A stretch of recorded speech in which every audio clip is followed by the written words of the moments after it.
மௌலானல் அலி. மேலான அல்லாஹ்வின் நல்லடியார்களே, ஹிஜ்ரி புத்தாண்டினுடைய முஹர்ரம் மாதத்தினுடைய முதலாவது தினத்திலே நாம் இருக்கிறோம்.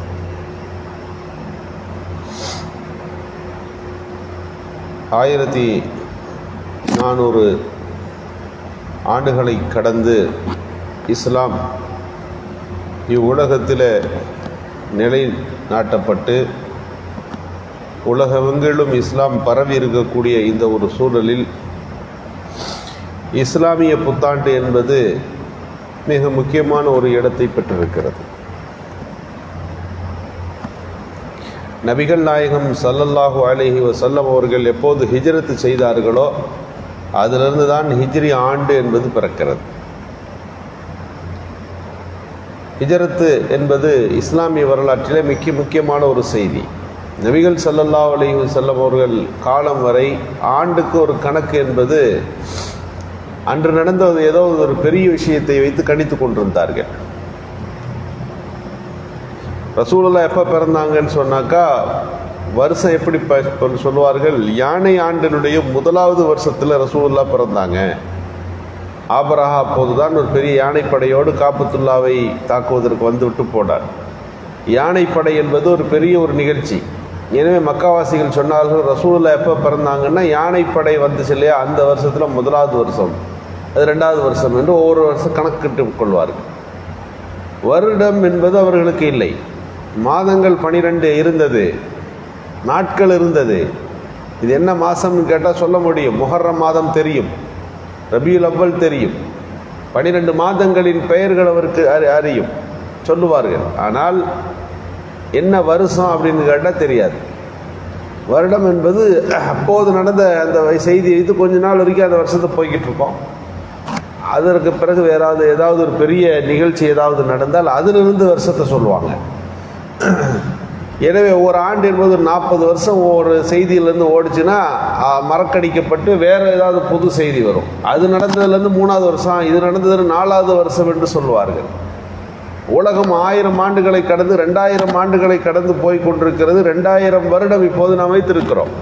2025 என்று சொன்னால் அது மனித வரலாற்றில் எப்போது வரலாற்றை படிக்க தொடங்கினார்களோ, எழுத தொடங்கினார்களோ, பதிவு செய்ய தொடங்கினார்களோ அந்த காலகட்டத்திலிருந்து 2025 நாம் இருந்து கொண்டிருக்கின்றோம்.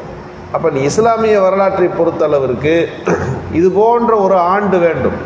கொஞ்சம் குறுகிய காலத்திற்கு ஒரு வருடத்தை வச்சு நாம் முடிக்கக்கூடாதுன்னு முடிவு செய்த போது உமர் ரலியல்லாஹு அவர்கள் சஹாபிகளை எல்லாம் கூப்பிட்டு ஒரு திருப்பு முனையாக நாம் வரலாற்றை நாமே பதிவு செய்கிற வண்ணம் ஒரு ஆண்டை சொல்லுங்கன்னு கேட்டாங்க. ஆண்டு கணக்கில் எந்த நிகழ்ச்சியை மையமாக வைக்கலாம், ரசூலுல்லாஹ் பிறந்த தேதியை வச்சு ஆண்டு கணக்கிடலாம் என்றார்கள். இல்லை, ரசூலுல்லாஹ் பிறக்கும்போது நாம் அதில் அவர்களோடு சேர்ந்து இல்லை. ரசூலுல்லாஹ் நபியான போது அதுவும் அவர்களோடு சேர்ந்து நாம் இல்லை. எல்லோருடைய வரலாறும் வருகிற வண்ணம் ஒரு தேதி வேண்டும், ஒரு ஆண்டு கணக்கு வேண்டும் என்று சொன்னபோது அலியின் கர்ரமல்லாஹ் வஜ்ஹு அவர்கள் சொன்னார்கள், இஸ்லாமிய வரலாற்றிலே திருப்பு முனையாக அமைந்த மிகப்பெரியதொரு வெற்றிக்கு அடித்தளமாய் அமையப்பட்டது ஹிஜ்ரத்து தான். மக்காலேருந்து என்னைக்கு நம்ம மதினா நோக்கி புறப்பட்டோமோ அங்கிருந்து தான் இஸ்லாம் வளரத் தொடங்கியது. எனவே ஹிஜ்ரத்தை ஒரு நாளாக நீங்கள் கொண்டு வாருங்கள் என்று சொன்னதற்கு அடிப்படையில் ஹிஜ்ரி ஆண்டு என்பது கணக்கிலே வந்தது. ஹஜ்ரத் உமர் ரலியல்லாஹு அவர்கள் காலத்தில் தான் இந்த ஹிஜ்ரி ஆண்டு என்று நிர்ணயிக்கப்பட்டு அது அமல்படுத்தப்பட்டது. எனவே அதனுடைய முதல் மாதம் தான் இந்த முஹர்ரம் மாதமாக இருக்கிறது. இஸ்லாமிய மாதத்தினுடைய முதலாவது தேதி என்பது இந்த முஹர்ரம் 1. நாம் இந்த நேரத்தில் யோசிக்க வேண்டியது, இந்த 1400 ஆண்டுகளை கடந்து போய்கொண்டிருக்கிறது.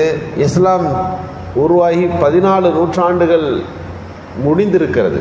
15வது நூற்றாண்டில் இருக்கிறோம். இஸ்லாமிய வரலாற்றின் அடிப்படையில் 15 நூற்றாண்டுகள் இந்த உலகத்தில் இஸ்லாம் என்ன செய்தது, 15 நூற்றாண்டுகளில் மனித வாழ்வில் இஸ்லாம் ஏற்படுத்திய மாற்றங்கள் என்ன, இஸ்லாமிய வளர்ச்சிகள் என்ன என்பதையெல்லாம் நாம் சிந்திக்க வேண்டும். ஒரு 100 ஆண்டுகளுக்கு முன்பு முஸ்லீம்கள் சந்தோஷப்பட்டதை போல இந்த வாரத்திலே முஸ்லீம்கள் சந்தோஷப்படுகிறார்கள் அப்படின்னு ஒரு செய்தி படித்தோம்.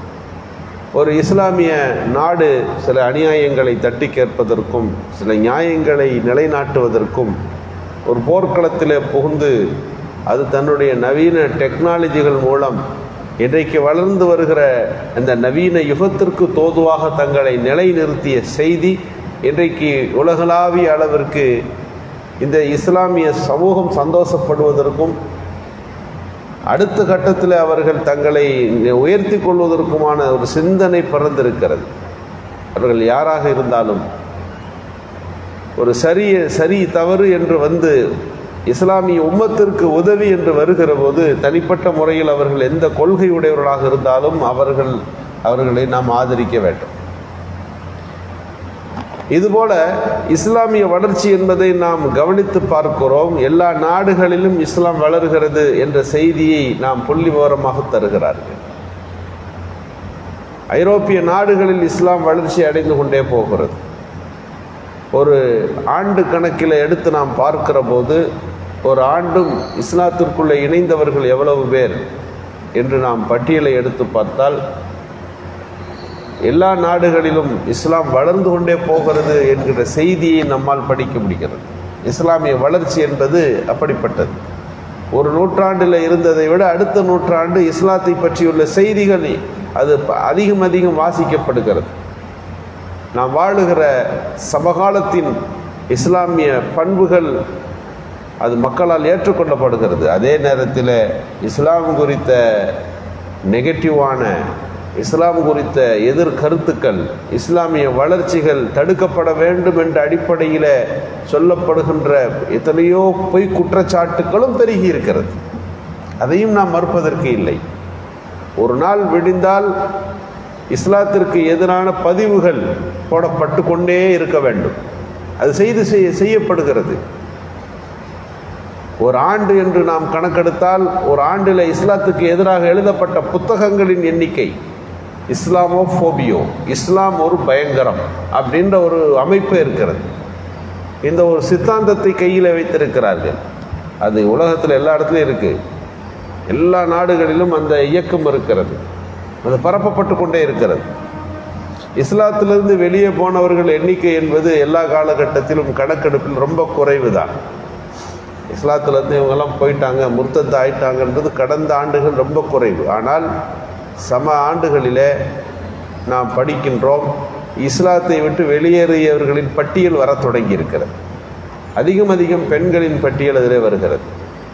இப்படி ஒரு லாப நஷ்ட கணக்கை பார்ப்பதை போல இந்த நூற்றாண்டில் இந்த ஆண்டில் இஸ்லாத்தின் வளர்ச்சி எவ்வளவு, அதன் வீழ்ச்சி எவ்வளவு, அதன் சருகுதல் எவ்வளவு என்று நாம் படிக்கிற போது இஸ்லாம் வளர்கிறது. இஸ்லாத்தை ஏற்றுக்கொண்டவர்களுக்கு மத்தியில் ஏற்பட்டிருக்கக்கூடிய அந்த எழுச்சியை வீழ்ச்சியை நாம் பார்க்கிற போது கடந்த ஆண்டுகளை விட முர்த்தத்துகள் இஸ்லாத்தை விட்டு வெளியேறியவர்களின் பட்டியல் ஒரு பக்கம் அதிகரித்திருக்கிறது என்று சொல்லலாம்.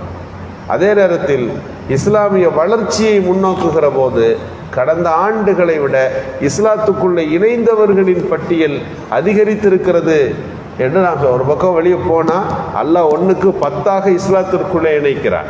சேருபவர்கள் அத்தனையும் விஞ்ஞானிகளாக, அறிவாளிகளாக, படித்தவர்களாக, இன்னும் செல்லுகின்ற நேரத்தில் சமுதாயத்தில் ஏற்படுகின்ற சமூக ரீதியான ஒடுக்குமுறையின் காரணமாக என்றெல்லாம் இஸ்லாத்தினுடைய அந்த வளர்ச்சியை நம்மால் பார்க்க முடிகிறது.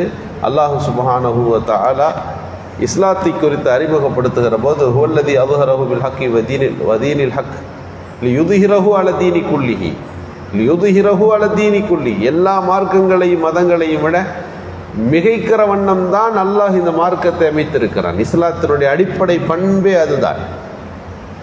இது தன்னுடைய கொள்கை கோட்பாடுகளால் இஸ்லாம் கொண்டிருக்கின்ற அந்த சட்ட திட்டங்களால் மனிதநேய பண்புகளால் அது காட்டுகின்ற நீதியில் காட்டுகின்ற அதனுடைய உறுதியான தன்மையின் காரணமாக மக்கள் மனங்களை இஸ்லாம் வென்றெடுக்கும் என்பது படைத்த ரப்புல் ஆலமீன் இஸ்லாத்தை அறிமுகப்படுத்துகிற போதே இதை நமக்கு அறிமுகப்படுத்தி இதை சொல்லி அனுப்புகின்றான். அல்லாஹு சுப்ஹானஹு வ தஆலா நம்மை இஸ்லாத்தின் சாட்சியாளர்களாக ஆக்குவானாக. இஸ்லாம் வளர்ச்சிக்கு வித்திடுகின்ற நல்ல உபகாரிகளாக நம்மை ஆக்குவானாக. கடமைகளை தாண்டி இஸ்லாமிய சேவைகளை செய்கின்ற நல்ல பண்புகளை நமக்கு அல்லாஹ் வழங்குவானாக. சுப்ஹானல்லாஹ் பிஹம்திஹி.